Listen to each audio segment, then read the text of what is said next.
Hey there, Joan Kosmichuk, your seasonal color, style, and confidence coach, and I am so excited to share with you today the answer to a question that I so often get asked, which is how do you determine someone's season? If you're new to my channel, I work in the Suzanne Caygill method of seasonal color analysis. I had a wonderful mentor, Kathy Williams, who taught me some really deep level understanding of how it is that we determine the season. So many people today are doing seasonal color analysis, and they have just taken a small piece of Suzanne's work. She was the founder of seasonal color analysis back in the 1940s. And after her, a number of people took some of her work and they kind of built their own ideas around that.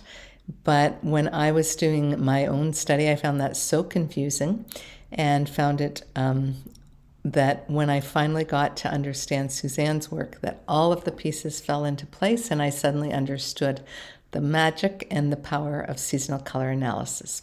So how do we determine the season? Determining the season is a very complex and wonderful part of color analysis. It's one that connects you to nature, emotionally, psychologically, and physically. Within the color consultation itself, we're going to start by finding those colors that relate to your skin, your hair, and your eyes, because these are the colors that are inherent to you, the colors that you were born with. But this, of course, is just the beginning. If an analyst stops here and only chooses colors that match, then the color consultation will be incomplete, and ultimately it could be quite inaccurate. You see, there are many levels to determining both a person's colors and their season. So when we're working in those initial stages of determining your skin and your hair and your eyes, we're holding up color swatches, and maybe some people use drapes, but we're looking for how the color interacts with you. Does the color bounce off? Do you bring out a gray in the swatches? Do those colors look too sour next to you? Are they too intense? Are they too pedestrian? Are they too just maybe too muted or too dull? We're looking for that interaction, and we're seeing both how the color affects you, but also how you affect the color. Now, within the next level, we're also noticing that the color supports very particular qualities in you. So we know in general that wearing the right color supports any person. But in a true seasonal color analysis, the consultant is going to figure out exactly what inner qualities the colors support in you. And this is a more abstract concept, but it is a seeable quantity. And we find that it's an essential part of determining your season. Now, if you're a color analyst, maybe trained in another system, you'll know that you can't find that the season is found in the color by itself. So you can't just say, oh, this person is very happy and outgoing and cheery, so I'm going to give them happy, outgoing, cheery colors. It doesn't work like that. You can't just say, oh, their hair is yellow blonde, so I'm going to give them a yellow. It doesn't work like that. The season is found, and the colors of that season are found in the relationship between the client and the color. It's an affect that's found in the space shared by the client and the color together. And a skilled analyst will become skilled at watching that affect. So we notice, for example, if you were a spring, that the color affect is one of refreshment or upliftment. In other words, the color-person interaction where we see this color really works for you, we will also see this level of refreshment or upliftment. And we're not giving you a pre-made set of colors as part of determining you as a spring, like, oh, you fit in this group. No, the magic does not come from predetermined colors. The magic comes from finding the colors that are true to you and support you in the very essence of your being. In other words, the magic comes from the very alive relationship between you and your colors. This is a very important part and distinction. Now, spring colors can be on the cooler side, they could be on the warmer side, they can even be neutral temperature, but they will always uplift and refresh a spring person if they are the right colors for them. It's the same with every season. Now, with autumns, we find that the color primarily supports your inner fire in some way. Again, the autumn palette colors could be cooler in temperature, they could be very spicy, they might be neutral and quiet, they might change over the years if your red flaming hair becomes gray. But what the color supports in the autumn is a fire, whether that's a spark, an ember, or an open flame. With summers, there's a subtlety of some kind, a complexity. It will be found not just in the color, but also in the person.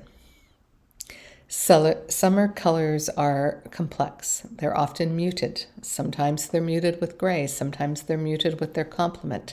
Sometimes the entire palette could be muted with a soft taupe.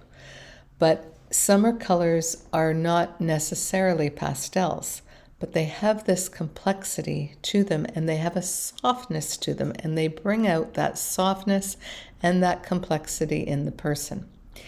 Also a blendedness like that of a twilight sky. You can just see these colors blending with the summer person.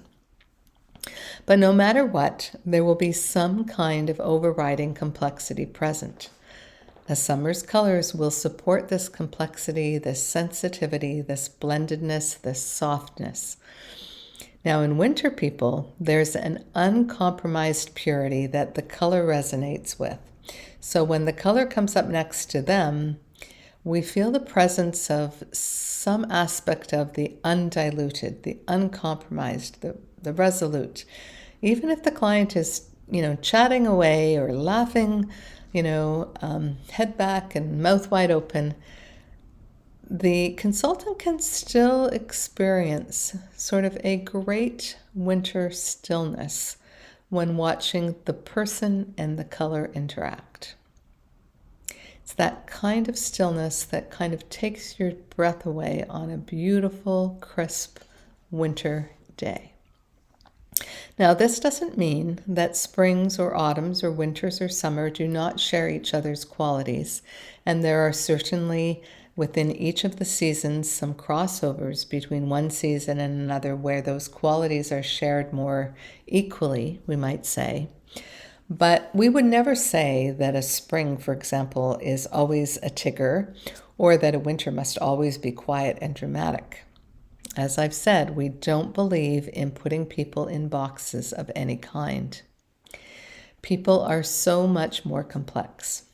So we each express this wide spectrum of human qualities. You could be introverted and extroverted. You can be bossy and sweet. You can be happy and sad. We have all of these components within each of us. I am all of these things, and if you're human, you'll express countless qualities to all the varying degrees. Yes? And for purposes of identifying your season, a good color consultant will find the quality of particular colors that support an essential quality in you. This leads to the revelation of your season and to your unique relationship to nature. It will create an undeniable, energetic, and visual harmonic that informs the colors that you wear, as well as the way that you wear them. You want to learn more about this amazing way of doing seasonal color analysis? I have a course, you'll see the link below, Color Confidence, the Keys to Seasonal Color Analysis. This is a great introductory course. Whether you've had some color training in the past and you want to really expand your knowledge, or whether you're coming in brand new and you want to know how to do it the Suzanne Caygill method way, I would love to have you join me when I next offer the course. So click on the link, check it out, and then DM me to get on my waiting list. Thanks for watching, and I'll see you in the next video.